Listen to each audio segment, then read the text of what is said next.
नमस्कार, मैं हूं आपके साथ अलीम अतहर। बिहार के एनडीए उम्मीदवारों के नामों की आज घोषणा की जाएगी। पटना में बीजेपी ऑफिस के अटल सभागार में इसकी घोषणा होगी। प्रेस कॉन्फ्रेंस में एनडीए के सभी नेता मौजूद रहेंगे। एनडीए के तीनों घटक बीजेपी, जेडीयू और एलजेपी के प्रदेश अध्यक्ष प्रेस कॉन्फ्रेंस में शामिल होंगे। आपको बता दें कि बिहार में एनडीए के तीनों घटक दलों के बीच सीट बंटवारे की घोषणा पहले ही हो चुकी है और आज उम्मीदवारों की घोषणा की जाएगी। बीजेपी 17, जेडीयू 17 और लोजपा 6 सीटों पर चुनाव लड़ने जा रही है। तो अब से थोड़ी देर बाद यह साफ हो जाएगा कि कौन सा उम्मीदवार किस सीट पर चुनाव लड़ेगा। एनडीए की तरफ से आपको बता दें, हालांकि यह एक औपचारिक ऐलान होगा। लगभग नाम तय हो चुके हैं और जो उम्मीदवार हैं उनको चुनाव की तैयारियों में जुटने के लिए कह भी दिया गया है। लेकिन 17, 17 और 6 के फॉर्मूले पर कौन सा उम्मीदवार किस सीट पर चुनाव लड़ेगा एनडीए की तरफ से, यह आज तय हो जाएगा और आधिकारिक घोषणा इसकी पार्टियों की तरफ से कर दी जाएगी।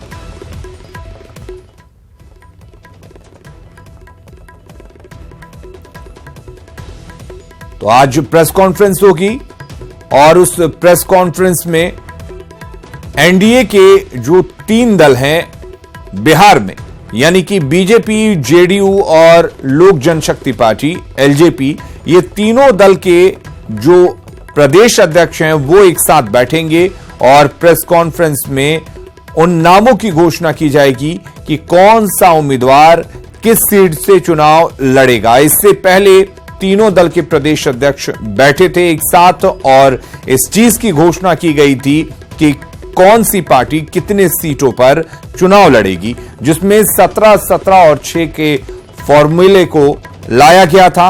और अब आपको बता दें कि आज इस बात की घोषणा होगी कि कौन सा उम्मीदवार किस सीट से चुनाव लड़ेगा।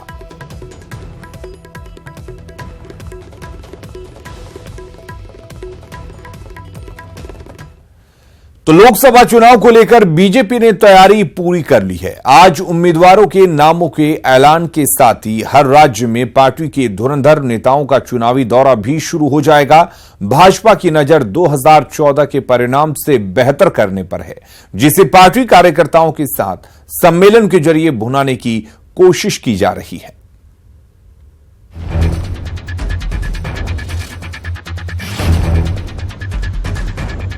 24 और 26 मार्च को बिहार की सभी 40 लोकसभा क्षेत्र में कार्यकर्ता सम्मेलन कर भाजपा के केंद्रीय और राज्य स्तर के कद्दावर नेता जीत की रणनीति को कार्यकर्ताओं के सामने रखेंगे, जिसके लिए कई बड़े नेताओं को कार्यकर्ता सम्मेलन आयोजित करने की जिम्मेदारी सौंपी गई है, जो अलग अलग क्षेत्रों में कार्यकर्ताओं को संबोधित करेंगे और उनके सुझाव को अमल में लाएंगे।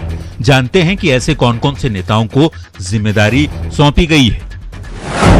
भूपेंद्र यादव को अररिया, दरभंगा और पाटलिपुत्र लोकसभा क्षेत्र की जिम्मेदारी मिली है, जबकि सुशील कुमार मोदी को पूर्णिया, कटिहार के साथ ही एक और जिले की जिम्मेदारी मिली है। रविशंकर प्रसाद को पटना साहिब के साथ ही 2 अन्य लोकसभा क्षेत्र मिले हैं, जबकि राधा मोहन सिंह को मोतिहारी, बेतिया के साथ एक अन्य लोकसभा क्षेत्र का जिम्मा मिला है। वहीं आरके सिंह को आरा, नित्यानंद राय को उजियारपुर के साथ एक अन्य लोकसभा क्षेत्र, रामकृपाल यादव को पाटलिपुत्र, पटना साहिब, जबकि अश्विनी चौबे को बक्सर लोकसभा क्षेत्र का जिम्मा मिला है। इसके अलावा मनोज तिवारी, प्रभात झा, गौरव भाटिया, प्रेम शुक्ला, नंदकिशोर यादव, मंगल पांडे और प्रेम कुमार भी कार्यकर्ता सम्मेलन करेंगे। इन नामों के अलावे अभी कई और नाम तय किए जाने हैं, जो कार्यकर्ता सम्मेलन को संबोधित करने बिहार पहुंचेंगे। इसके अलावे बिहार के लिए भाजपा के स्टार प्रचारकों की सूची भी 1 से 2 दिन में तैयार कर ली जाएगी। नीलकमल, न्यूज़ 18, पटना।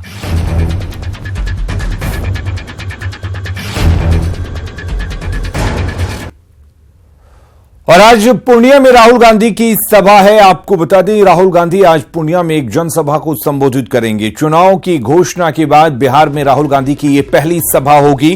रंगभूमि मैदान में राहुल की जनसभा होगी। पूर्णिया के बहाने पूरे सीमांचल पर निशाना साधेंगे राहुल गांधी। सीमांचल के कांग्रेस नेताओं को चुनावी मंत्र भी आज मंच से राहुल गांधी देंगे।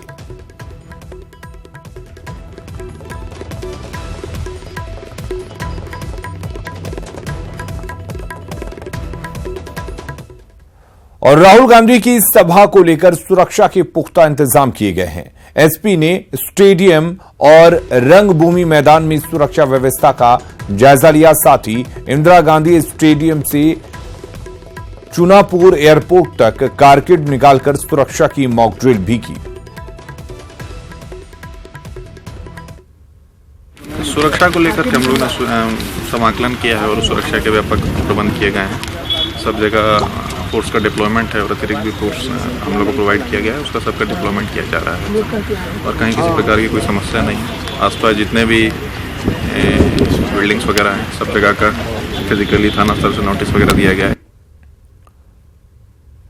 और लंबी जद्दोजहद के बाद महागठबंधन ने शुक्रवार को सीटों का ऐलान कर दिया। आरजेडी के खाते में 20 सीटें गईं तो कांग्रेस 9 सीटों पर चुनाव लड़ेगी।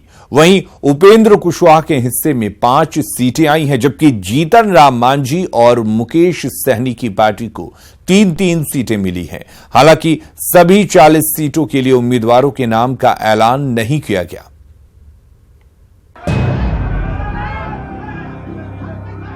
बिहार में महागठबंधन के बीच सीट शेयरिंग की घोषणा कर दी गई है। इसके तहत आरजेडी 20, कांग्रेस 9 और रालोसपा 5 सीटों पर चुनाव लड़ेगा, जबकि जीतन राम मांझी की हम को 3, मुकेश सहनी की वीआईपी को 3 सीटें दी गई हैं। तो वहीं राजद के कोटे से भाकपा माले 1 सीट पर चुनाव लड़ेगा। पटना के होटल मौर्य में महागठबंधन नेताओं की संयुक्त प्रेस कॉन्फ्रेंस में लोकसभा के पहले चरण की 4 सीटों के लिए 11 अप्रैल को होने वाले चुनाव के लिए उम्मीदवारों की घोषणा भी कर दी गई है। इसके तहत पहले फेज की गया और औरंगाबाद सीट हिंदुस्तानी अवाम मोर्चा के खाते में गई है, जबकि जमुई सीट आरएलएसपी और नवादा आरजेडी के खाते में गई है। गया लोकसभा सीट से हिंदुस्तानी अवाम मोर्चा के प्रमुख जीतन राम मांझी चुनाव लड़ेंगे।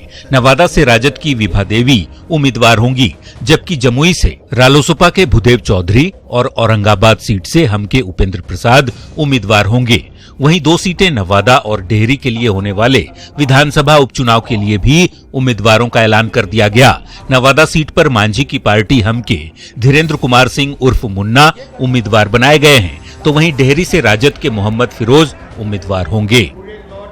राजद 20, कांग्रेस 9, रालोसपा 5, हम 3, वीआईपी 3, माले राजद कोटा से 1, गया हिंदुस्तान अवाम मोर्चा श्री जीतन राम मांझी, नवादा राष्ट्रीय जनता दल श्रीमती विभा देवी, जमुई रालोसपा श्री भूदेव चौधरी, औरंगाबाद हिंदुस्तानी अवाम मोर्चा श्री उपेंद्र प्रसाद। और विधानसभा का 2 बाई इलेक्शन है। नवादा से हम के उम्मीदवार हैं श्री धीरेन्द्र कुमार सिंह उर्फ मुन्ना और डेहरी से राजद के उम्मीदवार हैं मोहम्मद फिरोज हुसैन। आरजेडी की ओर से साफ किया गया कि शरद यादव राजद के सिंबल पर मधेपुरा से उम्मीदवार होंगे। होटल मौर्य में संयुक्त पीसी से पहले महागठबंधन के नेताओं की बैठक पूर्व मुख्यमंत्री राबड़ी देवी के आवास पर हुई, जिसके बाद सभी नेता होटल मौर्य पहुंचे। हालांकि संयुक्त पीसी में आरजेडी नेता तेजस्वी यादव, हम प्रमुख जीतन राम मांझी, रालोसपा प्रमुख उपेंद्र कुशवाहा और विकासशील इंसान पार्टी के नेता मुकेश सहनी शामिल नहीं थे। पटना से अमित कुमार के साथ अमित सिंह, न्यूज़ 18।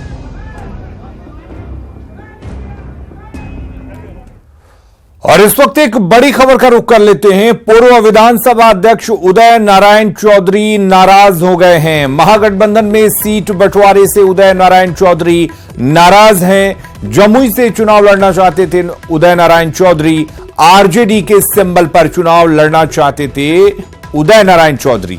और आखिरी वक्त में जमुई की सीट आरएलएसपी के खाते में गई, जिससे उदय नारायण चौधरी नाराज हो गए हैं।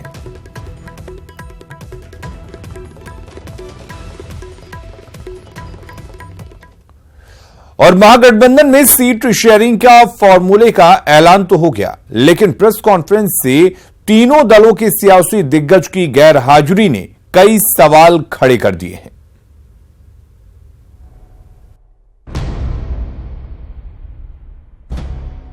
बिहार के महागठबंधन दलों को महीनों से जिस घड़ी का इंतजार था, वो घड़ी शुक्रवार की शाम आ ही गई। महागठबंधन में सीटों के बंटवारे का ऐलान ही नहीं हुआ, बल्कि पहले फेज के चुनाव को लेकर सभी दलों के प्रत्याशियों की घोषणा भी एक साथ कर दी गई। लेकिन इस दरमियान एक सवाल हर किसी के दिमाग में घूम रहा था कि जिन सियासी सूरमाओं ने साथ बैठकर पूरे महागठबंधन को शक्ल दी, घंटों साथ बैठकर सीटों के विवाद को सुलझाया, और प्रेस कॉन्फ्रेंस के 1 घंटे पहले जिन दिग्गजों ने एक साथ बैठकर सीटों के फॉर्मूले पर आखिरी मुहर लगाई, वो आखिरकार सीट बंटवारे का ऐलान करने महागठबंधन के प्रेस कॉन्फ्रेंस में क्यों नहीं पहुंचे। महागठबंधन की प्रेस कॉन्फ्रेंस से आरजेडी के सर्वे सर्वा तेजस्वी यादव, आरएलएसपी के राष्ट्रीय अध्यक्ष उपेंद्र कुशवाहा और हम के राष्ट्रीय अध्यक्ष जीतन राम मांझी क्यों नहीं पहुंचे, ये सवाल सभी की जुबान पर था। आरजेडी के राज्यसभा सांसद मनोज झा ने जैसे ही प्रेस कॉन्फ्रेंस शुरू की, उन्हें बीच में ही टोक दिया गया और तेजस्वी की गैर हाजिरी के बारे में पूछा गया, लेकिन मनोज झा के पास कोई जवाब नहीं था।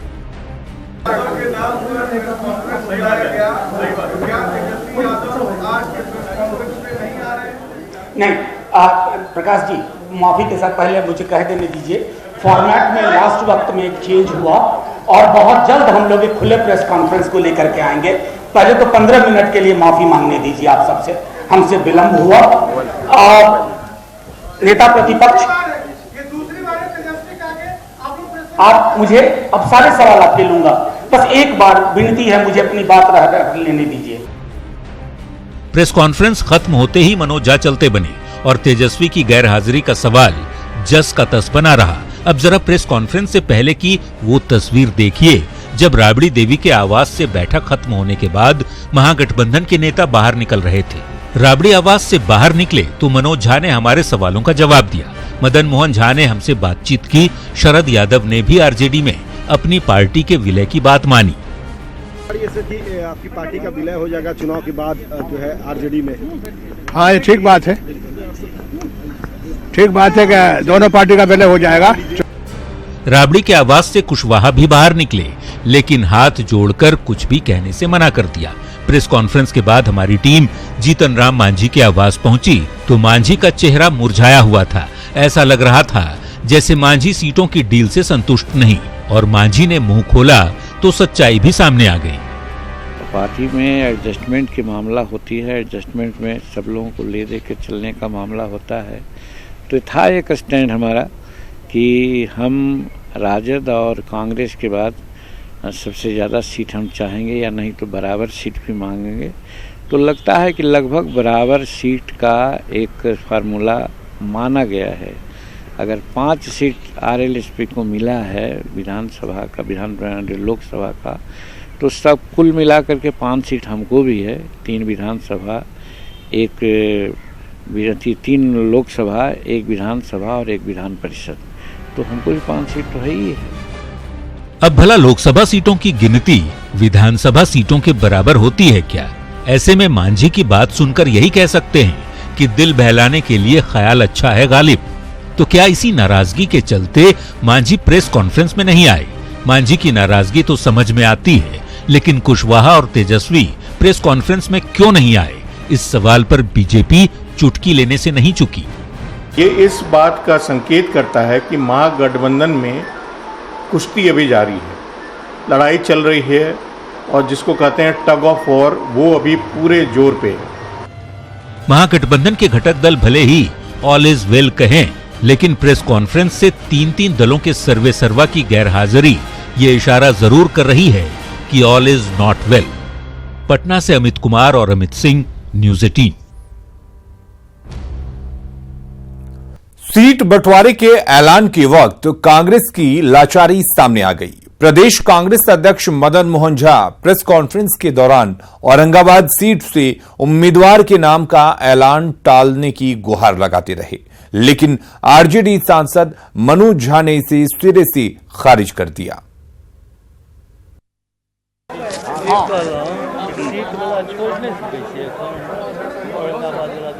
नहीं, नाम कहाँ सीट के ला रहल छी? नहीं एक सीट गड़बड़ भए गेल, आब डिसीजन भए चुकल छै। राहुल गांधी के फ्रंट फुट पर खेलने का राग बिहार में झाग की तरह बह गया। आलम यह रहा कि पिछली बार की 12 सीट के मुकाबले सिर्फ 9 सीटों से संतोष करना पड़ा और राज्यसभा की 1 सीट का लॉलीपॉप दे दिया गया।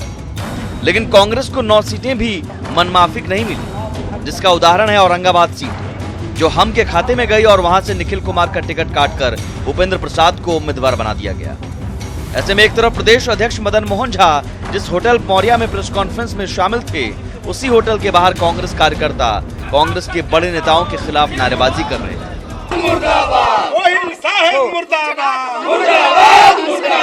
सौदेबाजी बंद करो, बंद करो, बंद करो, सौदेबाजी बंद। लेकिन कांग्रेस मानो लाचार लग रही थी। हालत ये रही कि प्रेस कॉन्फ्रेंस के पहले कांग्रेस प्रदेश अध्यक्ष कहते रहे कि अभी सीटों की संख्या की घोषणा होगी, उम्मीदवारों के ऐलान नहीं।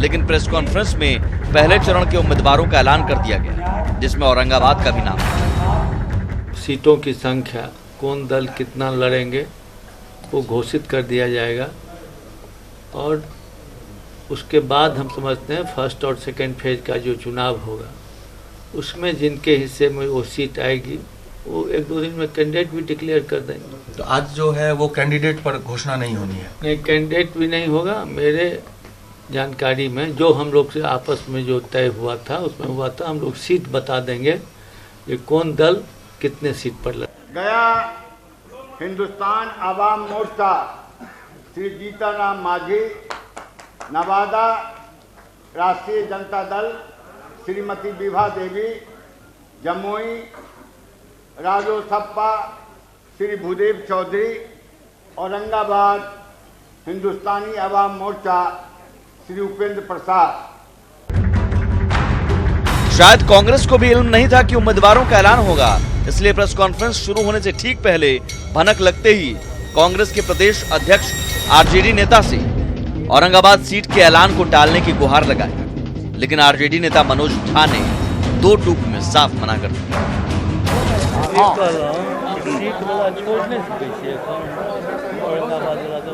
नहीं, नाम कहाँ सीट के ला रहल छी?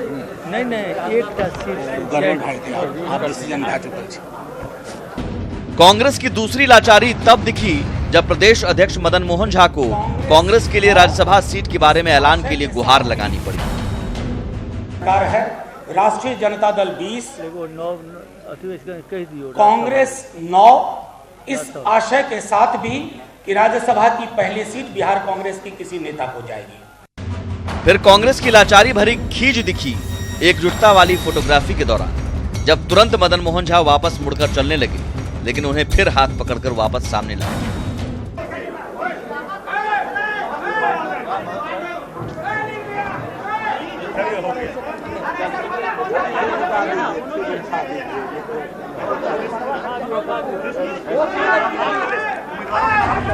साफ है, फ्रंट फुट पर खेलने का दावा करने वाली कांग्रेस की बेचारगी और लाचारगी आज सरेआम हो गई।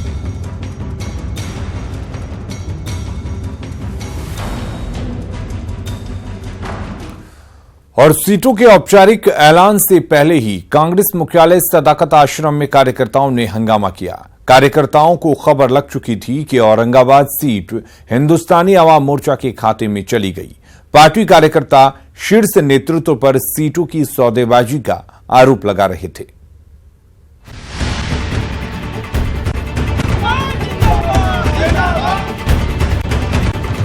जिस वक्त हाथ को साथ की जरूरत है, ऐसे नाजुक वक्त में कांग्रेस के कार्यकर्ता छाती कूट रहे हैं। कांग्रेस के ये कार्यकर्ता इनके चहेते नेता निखिल कुमार का टिकट कटने से क्रोधित है। ऐसा इसलिए हुआ है क्योंकि बंटवारे में औरंगाबाद की सीट मांझी की पार्टी हिंदुस्तानी अवाम मोर्चा के खाते में चली गई है। राजद 20, कांग्रेस 9,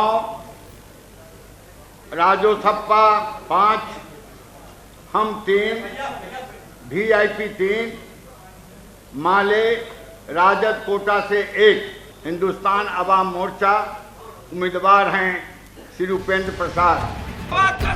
कैसा हो निखिल कुमार। औरंगाबाद के पूर्व सांसद निखिल कुमार का पत्ता साफ होने से नाराज कार्यकर्ताओं का सीधा आरोप है कि कांग्रेस के शीर्ष नेतृत्व ने मांझी की पार्टी से सीटों का सौदा कर लिया। सीट तो बेचा गया है हम पार्टी से, पैसा लेकर के हम पार्टी से बेचा गया है, जिसमें गोहिल सिंह, अखिलेश सिंह, मदन मोहन झा का हाथ है। पैसा लेकर इन्होंने बेचा है। निखिल कुमार जैसे जीतने वाले उम्मीदवार को टिकट काटा गया है। बता दें कि निखिल कुमार औरंगाबाद सीट से 2004 में कांग्रेस के टिकट पर चुनाव जीते थे। पिछले चुनाव में निखिल कुमार बीजेपी के सुशील सिंह से हार गए थे। पटना से न्यूज़ 18 के लिए रवि एस नारायण की रिपोर्ट।